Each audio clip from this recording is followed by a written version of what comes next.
Right, so here's some thoughts about how you might actually bring a compass activity up for your young people. So one of the things you might think about is a compass trail, where you go from one point to another, a new bearing, a new direction, then to another point, and so on. Now those are really, really hard, because number one, you can't see the people you're dealing with very easily. They're all spread out, and if they need help, you're trying to spread your efforts out over a large area. The other thing is that if you get a mistake in there, then the rest of the trail is spoilt from then onwards, and it becomes very demoralising for youngsters who can't find their way around the trail. So particularly when you're starting off, I would suggest the clockwork orienteering approach, which is what I've set up here. This tree acts as my centre point of the clock, and I've spread around the area here a dozen or so different things to find.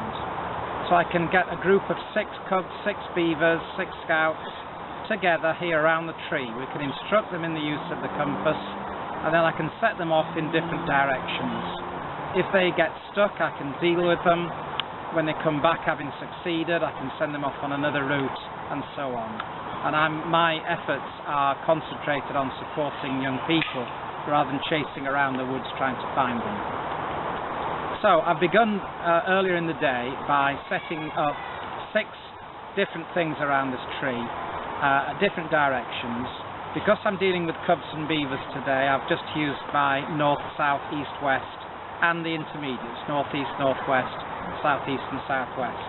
If it was scouts, I would certainly move on to using bearings rather than directions. I think Explorer Scouts should be ready to do the orienteering course as an extension. Now, when you're first introducing those compass points, north, south, east, west, there are lots of games you can play, of course. There's a resource like this one here, which we've had for a number of years. We'll put this up on the website if you want to use it and download it. The idea is that you get the young people to look in the directions and draw what they can see in each of those directions. Or you might want to put letters at each position, and they've got to run and find the letter and put it into the circles. This basically is about introducing those 8 compass points to them as easy as we can. But if you do clockwork orienteering itself, let's run through how we might actually do that with young people. So, around the tree I've set my obstacles up. I am one of the beavers or cubs doing this now, and I've been asked to go west 30 paces. West 30 paces. So, I begin by trying to find the W on the dial, which I do here. Again, very, very small, but it's just here. And then I'm going to hold it flat, remember. The beavers and cubs particularly will always try and hold this like a telephone. Hold it flat so that the compass itself here is free to move. What young people need to remember is the direction of travel is shown by this plastic arrow. So I always tell them to hold it with the arrow pointing away from them, towards the camera now, as you can see. And then when they move the compass, not to move the compass itself like this, but to move their whole body, because that way they end up moving into the direction they're going to travel in. So I'm going to make my red arrow point to the north by moving my body around until it's in the right position, which is just there. In this case, I would now travel off in this direction here, and so on. Okay? Now, paces is one way of giving a distance, or you could do it in meters, but frankly, with cub and beavers, paces works better. And you don't need to be too precious about distance here, otherwise we end up with them lost. So make the obstacles you're trying to find fairly easy, so that they're successful. The most important thing is, at the end of the day, they're successful in this, and then they feel empowered. If it doesn't work, you're kind of undermining their confidence. That doesn't do anybody any good at all. Here's another way of using a compass altogether. So, I've been told I need to go towards this direction here. There's a swimming pool over there, and there's been told there's something over there to find. So how do I check what that direction is? I'm going to use a compass in a backwards way now, by pointing this plastic arrow at the direction I'm going. It's going to point it over towards the direction I've been asked to go. This time we rotate the dial until the red arrow points to the north again. So here's the red arrow pointing to the north. This arrow still pointing towards the object I'm trying to find.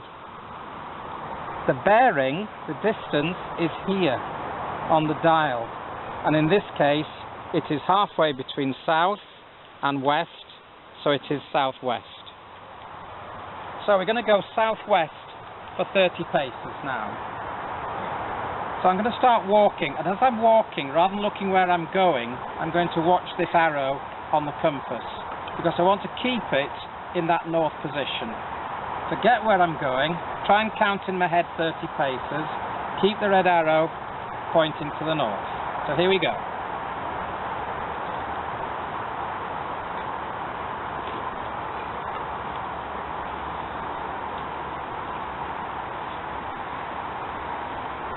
Right, 15 paces that, and I've got an idea that I've gone wrong.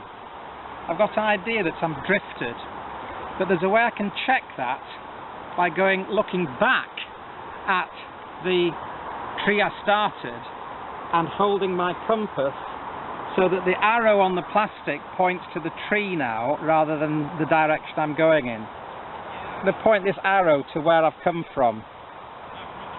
This arrow to where I've come from. Now, the compass itself isn't quite in the right position, so I can move sideways until it does actually go back to the north position. It's now opposite, so the red arrow's pointing to south now because I've reversed. This is called taking a reverse bearing. It's put me back in course. If I turn back the way that I was going to get the red arrow on north again, then it's corrected me. So this is a way of checking halfway through a bearing that you're going in the right direction. To be honest, in this exercise it doesn't make a lot of difference, but if you're in the field and you've walked a mile and you're not sure whether you're right, you can do a back bearing to check that you're actually going in the right direction. So let's do 15 more paces. 2, 3, 4, 5, 6, 7, 8, 9, 10, 11, 12, 13, 14, 15 paces. So I've reached my 15 paces. If I want, I can check back to the tree. If I'm correct, the red end of the needle and the compass should point south now because I'm doing a reverse bearing. If I've drifted, I'll be able to tell how to move sideways to get that back into south position. In fact, it's this way slightly. And now I look around, and as a beaver, I want to be successful. And of course, here I find I've discovered my treasure, which could be a letter, or it could be something perhaps a little bit more exciting. Reward is always the best thing to keep youngsters interested. If they were doing an exercise, they may well go back to the tree, meet you again, get another bearing and try that. There's a good 10 minutes of activity here, maybe up to 15 minutes as long as the interest lasts, but that's a really good way of introducing compass work.